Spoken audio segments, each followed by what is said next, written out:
नमस्कार, स्वागत आहे तुमचे आमच्या चॅनेलमध्ये। आवाज महामुंबईचा, शोध बातमीचा, कौल मनाचा। चला तर मग आमचे चॅनेल शेअर करा, लाईक करा आणि सबस्क्राईब करा। धन्यवाद। सौ प्रतीक्षा सचिन चव्हाण आवाज महामुंबईचा गौरव पुरस्काराने सन्मानित।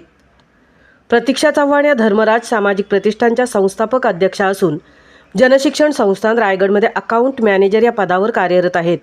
त्यांनी महिला सक्षमीकरण व व्यवसाय शिक्षण प्रशिक्षण या विषयात मागील 12 वर्षांपासून सक्रियपणे कार्य केलेले असून आजपर्यंत सौ प्रतीक्षा चव्हाण यांना मदर टेरेसा राष्ट्रीय पुरस्कार, सुपर वुमन पुरस्कार, अहिल्याबाई होळकर सेवा पुरस्कार, जनशिक्षण संस्थान कर्तृत्ववान सेवा सन्मान अशा अनेक पुरस्कारांनी त्या सन्मानित आहेत। त्यांच्या कार्याची उचित दखल घेऊन आवाज महामुंबईचा चॅनेलकडून चॅनेलच्या वर्धापन दिनी नानकसाई फाउंडेशनचे अध्यक्ष श्री पंढरीनाथ बोकारे, आवाज महामुंबईचा चॅनेलचे संपादक श्री मिलिंद खार पाटील, रयत शिक्षण संस्थेचे रायगडचे माजी अधिकारी श्री रोहिदास ठाकूर यांच्या हस्ते त्यांना आवाज महामुंबईचा गौरव पुरस्काराने सन्मानित करण्यात आले असून त्यांचे संपूर्ण रायगड जिल्ह्यात अभिनंदनाचा त्यांच्यावर वर्षाव होत आहे। आवाज महामुंबईचा चॅनेलसाठी मिलिंद खार पाटील सह तृप्ती भोईर, चिरनेर उरण।